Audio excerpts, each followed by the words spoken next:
Good afternoon, ladies and gentlemen. Welcome back to Lighting the Candle, A World That Works. We've got great conversations going on today. As a matter of fact, in between takes, we had such a good conversation, we almost didn't want to come back here and talk to you, but here we are.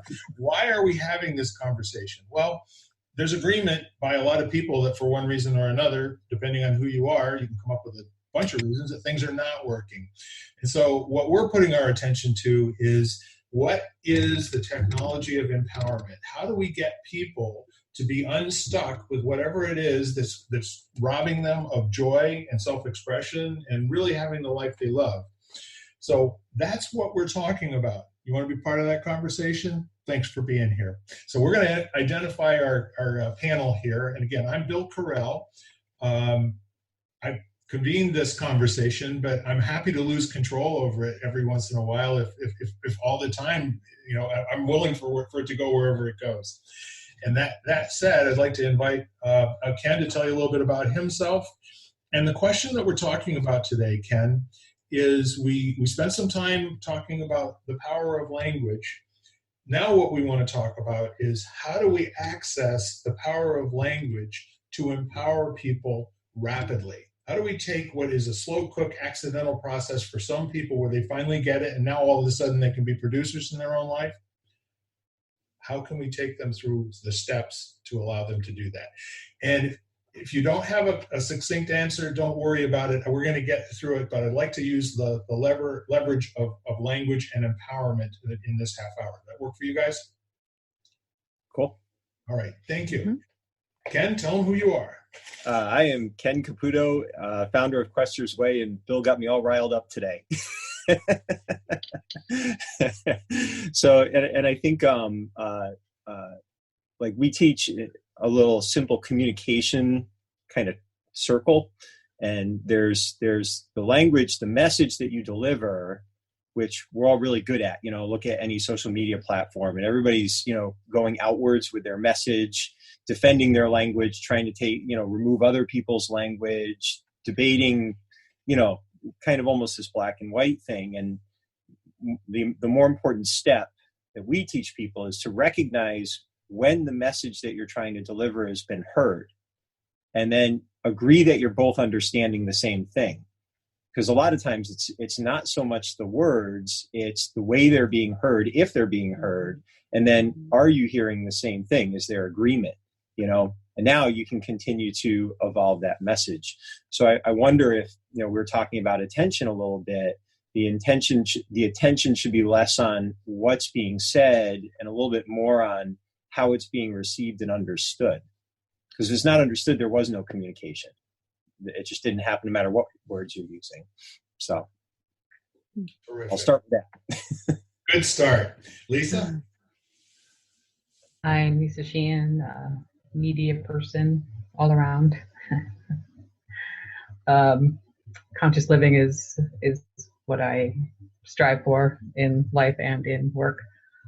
I, as far as paying attention, because I was just reading a book and somebody questioned the phrase paying attention. Who are we paying?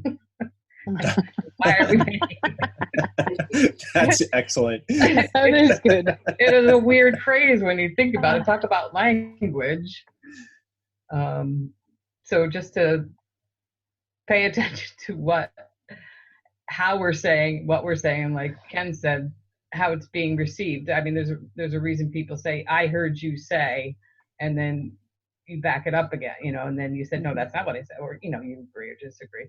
But I think there's so many books being written and so many workshops and things like that where adults are learning better ways to communicate, which is just going to better the passing down of being able to communicate. So the youth will have a better way of communicating as they grow, instead of, like, I feel, again, as an adult, I didn't learn there were other ways to communicate as much. So just being better at it, and for everybody to have the same type of, not type, but like at least a style of communicating where you're asking a question after you're hearing somebody say something, instead of just moving on to your response or your reaction. But hopefully it's a response. But I think levels of communication are improving so much that if we could just keep expanding that and passing it down to the youth, that could only benefit everyone. Excellent. And what I'm finding is that I'm falling down on the job here of selecting the person who's the speaker, because what you're saying is so enthralling. I'm working on it, trying to do things at the same time. You always do it to me. Yeah. You always have such great things to share. Shelley? So Shelley Kohler, I'm a small business advocate, advisor, consultant, as well as coach. And inside of all that, as I really take a deep dive, communication is everything. How I say things, when I say things, and to whom I say them. And kind of touching upon what Lisa was saying, without have a preconceived notion of their response or really what they know and what they don't know. So, coming from a place of just having a lot of resources and information, being able to find out and ask questions, find out what's going on over there, and then being able to kind of, as the pay attention, right? That's like giving of my time to be attentive to hear what this person has to say. That's how I kind of interpret that whole pay attention kind of thing. But the words are kind of weird. But yeah, giving of my time so that I can listen and hear where this person is coming from, or what's going on. What do I need to learn from this? It's all kind of one, right? Everybody says I'm a good communicator, but how and to what extent? But there's so much more to dive into around the different levels of communication and how we, in a world that works, how are we going to light that candle of communication and the focus of that? It's very, very interesting. So if we're thinking about this in terms of it being a personal phenomenon, we're going to have a certain level of effectiveness. As great as Quester's Way was, during its heyday, I think you were somewhere just shy of 500 people a month that would be coming through the door over there, Ken, in those kind of numbers? A week.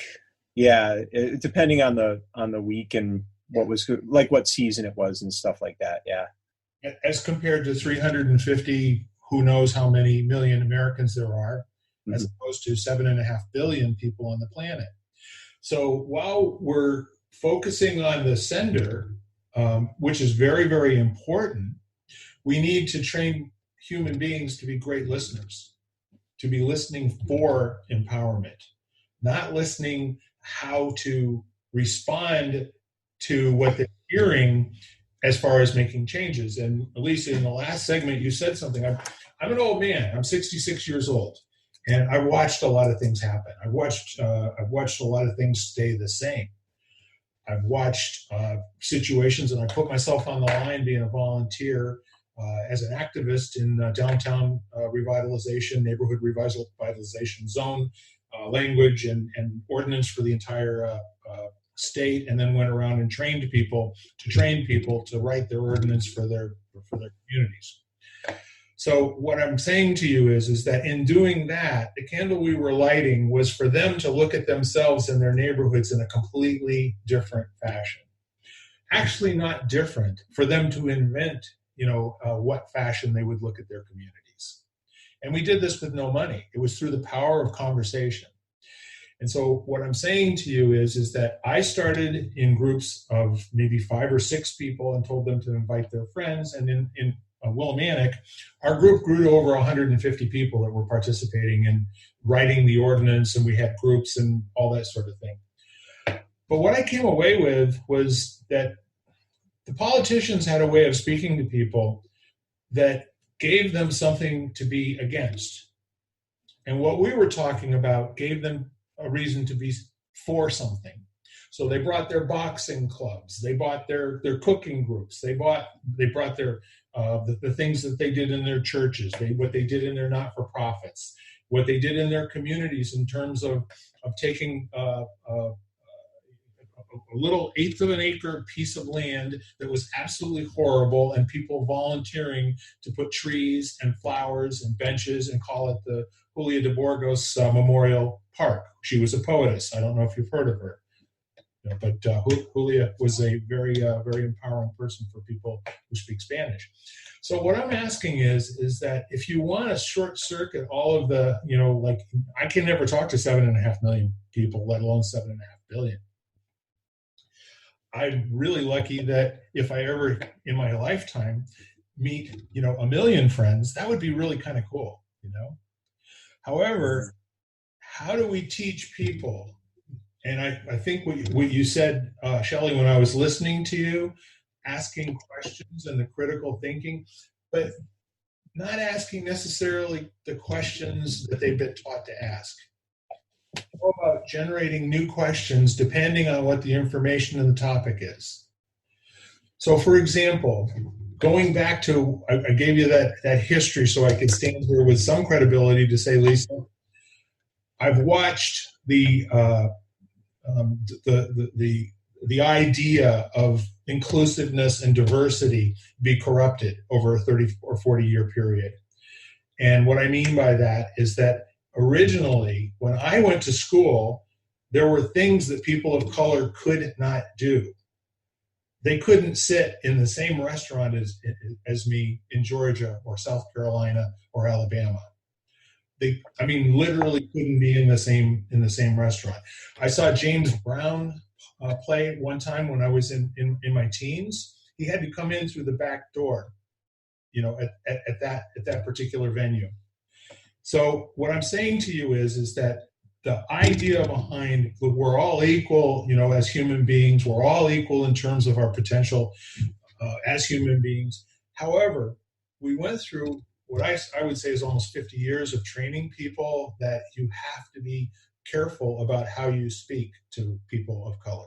You have to be careful. Like, for instance, if there's a word that upsets people, this is a relatively new thing, but we're going to make that go away. We're going to change the words because somebody doesn't like it, as opposed to asking them, what does it mean to you? What do you hear? And if you weren't offended by it, what would you hear? Are you interested in hearing what people have called masters for the last 4,000 or 5,000 years? The word master has a particular meaning, and it's not a word that needs to be messed with to make a person feel better today. Their lack of understanding of what the richness of what that word is, the blood, the sweat, and the tears, we have a thing called a master's degree. We have mastery in education. We have mastery in sports. So if we train kids at the beginning of their lives to listen for and call out certain behaviors in other people, and then you get enough people that are trained to do that, and I'm really on a soapbox here, so forgive me. I think this has to be said in order to step off to a new place where instead of just the 5 of us, if Vanessa is here, 6, if Tina is here, how do we get people to start to be responsible for what they hear and being able to find a way to transform what they hear into what they want? Does that make sense? And that doesn't necessarily require somebody, if you tell somebody that they're stupid, is no different than telling them you're not as good as all the other people that understand what this word means. So we're going to change the word for you so you don't have to go through that process. That what comes to mind is helping the butterfly out of the chrysalis, and the struggle that fills its wings and makes it into a flying butterfly is not something that somebody else can take away for it. It cramps them, and it also gives them something else to believe.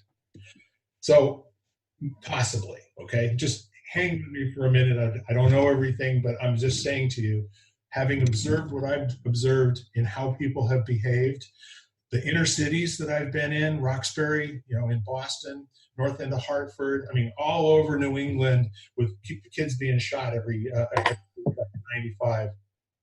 I'm saying to you, Somebody wants it to stay the same, potentially. Don't know who that is, but we got to arm the people that live there with better tools to get out of the chrysalis. Thank you very much. I'm Bill Carell, and I approve this message. Shelley? Yes. That is as well a soapbox for me, as you would know. It is on both sides, but how we hear things is as much kind of preformed as the answer we have in our head after hearing the same question asked over and over and over. So I think there's many components, right? So then we come in with, we need to disrupt that. So how do we do that? Ask a different question. We listen first to really what they're about, the environment that they're in, so that we know how to ask that question. Or we take them into a different environment. We disrupt it altogether, not take them, go to or provide or create a different environment. Yeah. And again, all this can be even nonverbal, right? So there are many different ways, but words were not created, or where I go to is all these mascot names that are being changed, and in sports groups, and Kansas City Chiefs and what. It's kind of like, okay, we're listening to the wrong things, right? Changing that is not going to change the environment around us. It's going to suffice one group of people, and I get their sensitivity around that, and that needs to have a conversation. But it just, up in one day they're this, and the next day you're not identified as such. I have a hard time kind of finding that common ground. I understand, but I also go to what you were saying, Bill, is, well, how are you hearing that? And why is it upset you? You're like, where's the basis and foundation of all that? And again, I think from the masses part, when you're in your public speaking or you're teaching and training someone, they always tell you to kind of teach to the highest listener. And the others will come up. They will pull themselves up to the top. Some don't, but that is entirely up to them. Or maybe it is up to the speaker to recognize that and then come around on the backside at some point. But that would be identifiable as, being able to touch those people and understand and really become part of their environment to hear what they have to say and why. So that really hits home for me.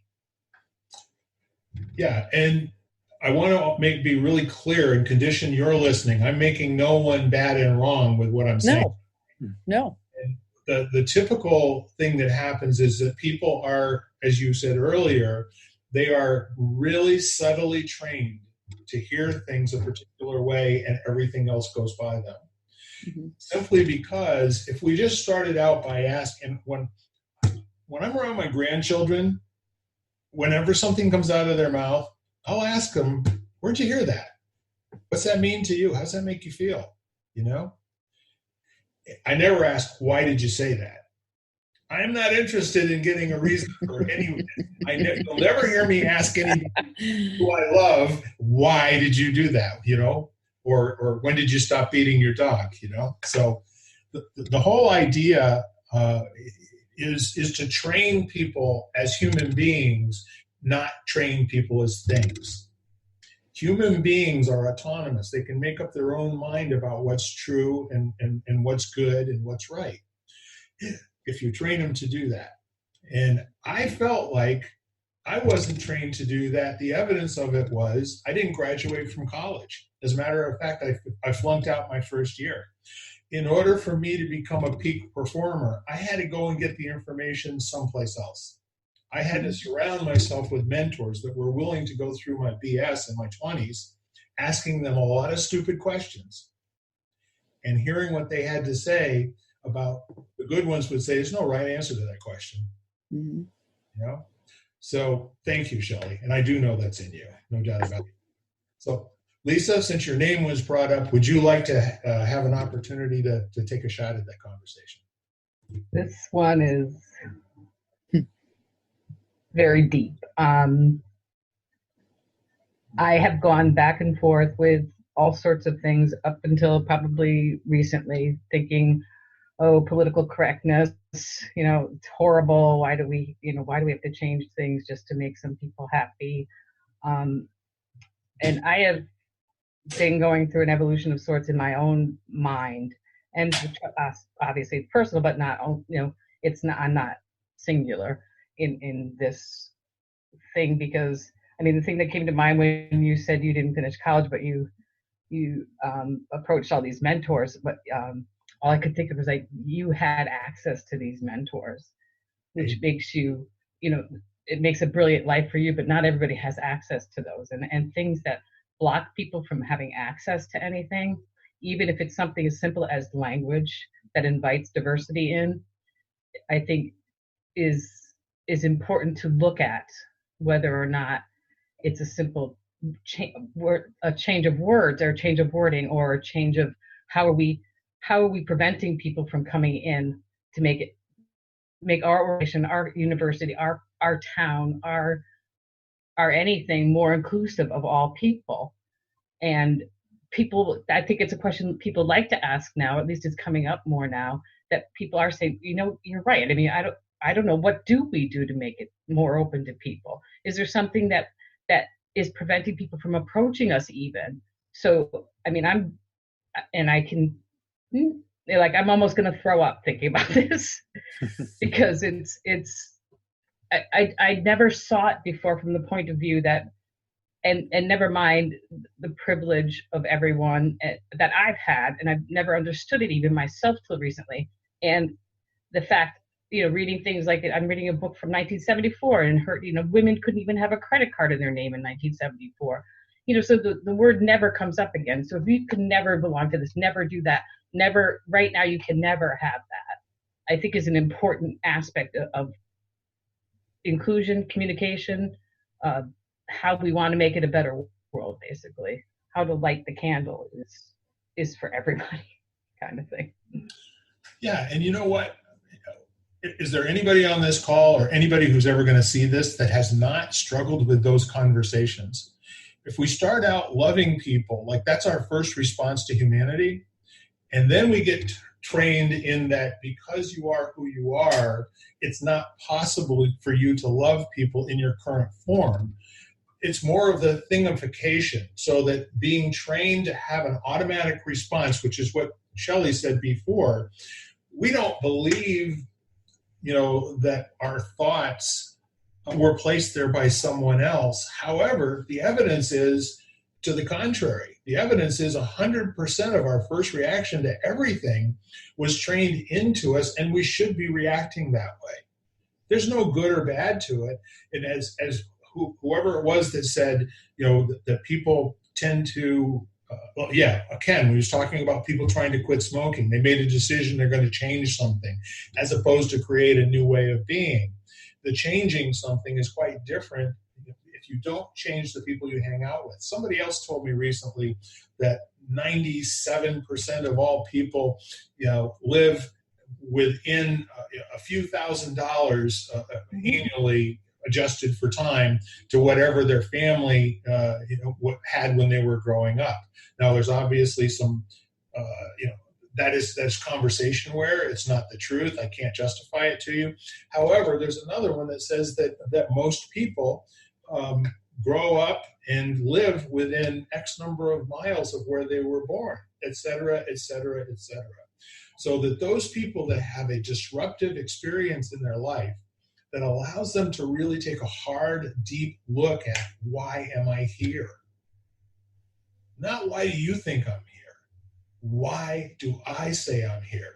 And if people are trained and taught to struggle with that question, and many of us have had life failures that made us look really hard at what was important to us, made us look really hard at what were our habits, made us look really hard at who are we spending our time with.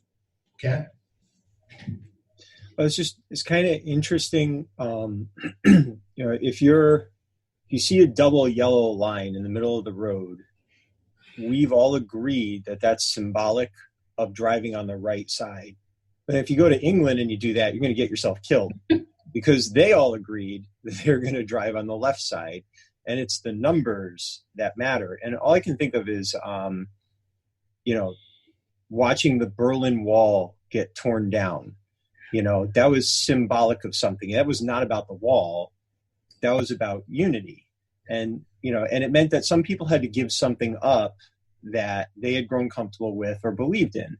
And it was they were playing for a bigger game, So if you're looking at something like the Washington Redskins, that term, although it has history, if enough people feel that that's something you could rally around, that you can make a conscious change that's symbolic of our commitment to not referring to people by the color of their skin anymore and finding a better way to do it, is that such a bad thing? Even if it means you got to give up a little piece of yourself, because the greater good is more important. And, and I'm a firm believer in, we work on ourselves, we be our best selves in service to others, we set the example, we light the light for other people. But I don't know. I mean, as a community, we do rally around things. It gives us a common focal point. Tony Hsieh is the CEO of Zappos. It's a weird subset, but he wrote this book called Delivering Happiness. And he said when he really understood how to lead, a team of people and create an amazing culture in his company, he was at a rave, one of those big warehouse things. And he said he realized that all these people were doing their own thing in the way they're expressing themselves, but they were all facing the DJ. They were all looking at one thing. They had one focal point, and they all agreed that they could express themselves, but they were like banks to the river. So, so I think there needs to be recognition of that. And that's what we're seeing right now is sometimes there's a symbol or a word or a statue that we can all rally around. And it kind of sucks that it's become a sacrificial lamb in some, but then again, is it worth it? I'll give you one more example I just learned. Christopher Columbus, the reason that he became popularized was because Italian immigrants were being horribly treated. And I come from that family. So, and my grandfather, even in the 30s, it wasn't pretty for him. So they created kind of an iconic Italian hero that would allow Italians to be better accepted. And eventually they lobbied for that to become a national holiday. And the question now is, they're not discriminated against anymore. I don't know anyone in my family that's really, they've become part of the culture. So is that symbol, although it has value to them, in the greater scheme of things, has that symbol served its purpose? And do we need to look at now advocating for another group? I don't really know. I mean, that's the debate. But, so there's second and third order consequences, and it changes as we evolve as humans and as communities over time. Yeah. Okay, guys. So this is ripping the Band-Aid off. It is. Right at the end of our half hour today. But I want to leave you with a thought. Okay. And Lisa, I'm throwing you a lifeline here.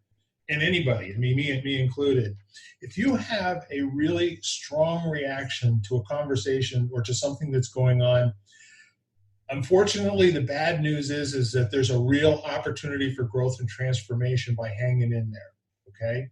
And getting it to the point where it can be expressed in words and language and with people that you trust and that would not be trying to get you to believe anything because you're too powerful to take somebody else's beliefs, but to give you some stewardship in terms of and support the way that I'm talking about doing with children. That how you listen to something and what upsets you is never what you think it is, okay? Which is where the conflict is. If our culture is actually gotten really, really, really good at finding out how to be divisive with human beings, any group of human beings, guess what? They'll sort themselves out. We don't have to go convince anybody that you're this or you're that. You just keep tossing out there what's bad about those kind of people. And when you say it about enough different things, everyone has an equal opportunity to be upset. I'm not a real fan of all of that, and I don't get to vote on it, okay? What is the name of that? There's a show that's about Facebook, Twitter, and Google, and a couple of others, which is called The Social Dilemma, I believe is the name. If you haven't watched that, you honestly got to give that a look-see, because it may open up something in terms of, are we all the product of what our habits are on a daily basis with all of this kind of stuff? You see what I'm saying? So how you start to get choice in a matter is when you start seeing that there are not this way or that way, but there are all these ways. That you then can start to see full rich colors, that it's not black and white, it's not gray, or whatever. And then you get to the point where you're kind of freed up and can hear people say things, and it's okay that whatever they're saying is absolutely disgusting, but it's not upsetting you. This is like a kid mouthing off.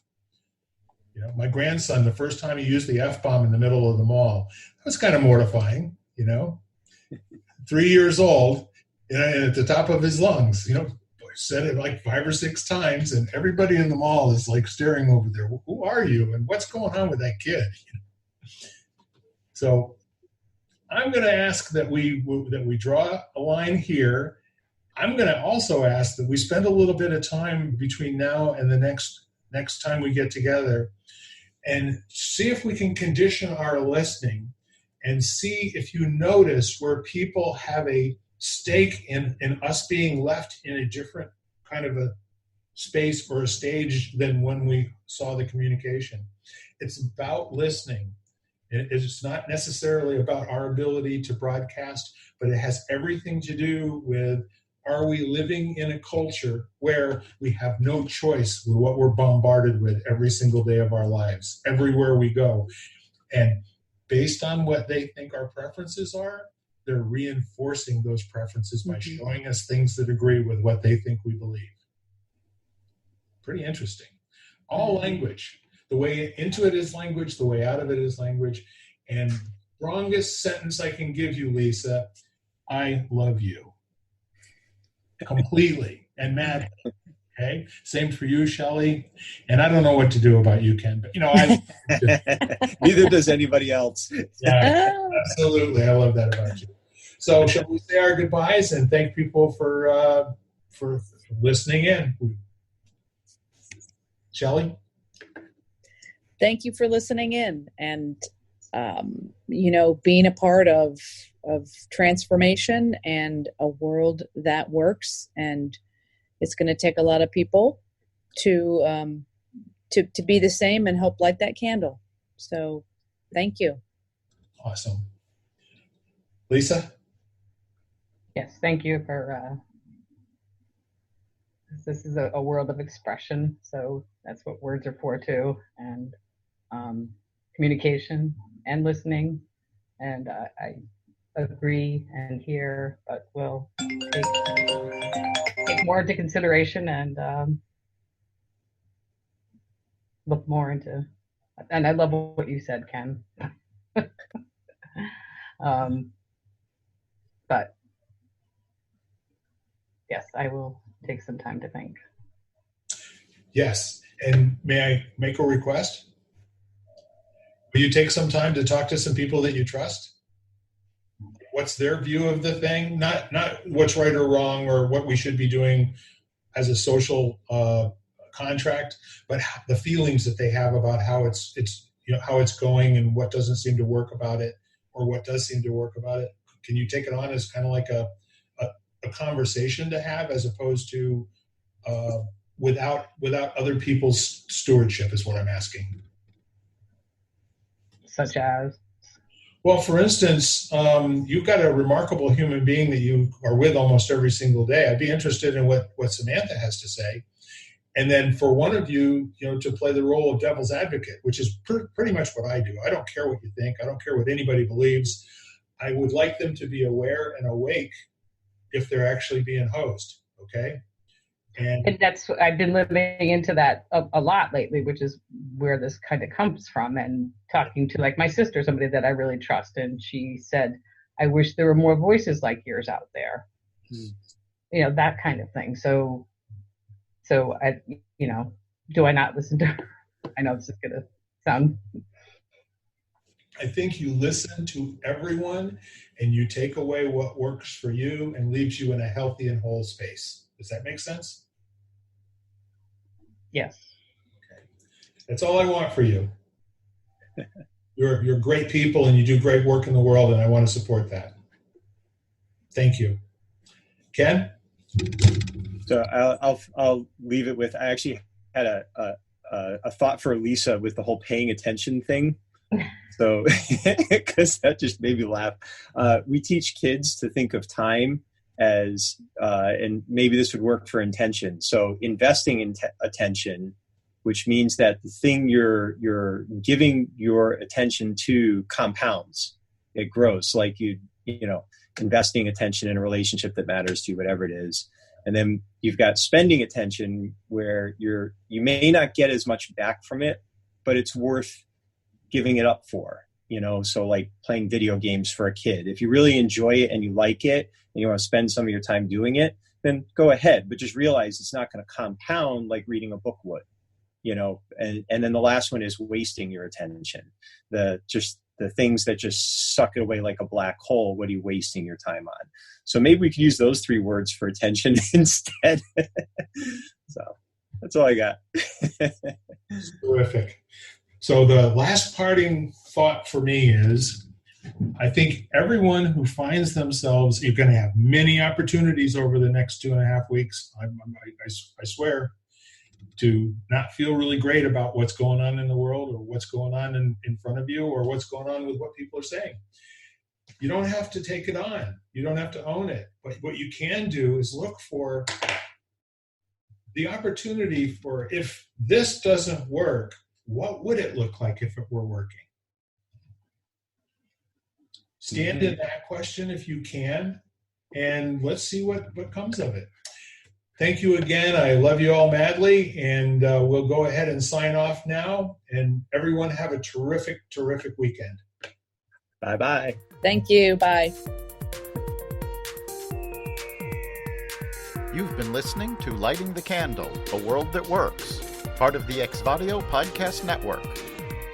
You can hear us at exvadio.com/podcasts, Apple Podcasts app, Google Play, Spotify, iHeartRadio, Stitcher, and wherever you find podcasts.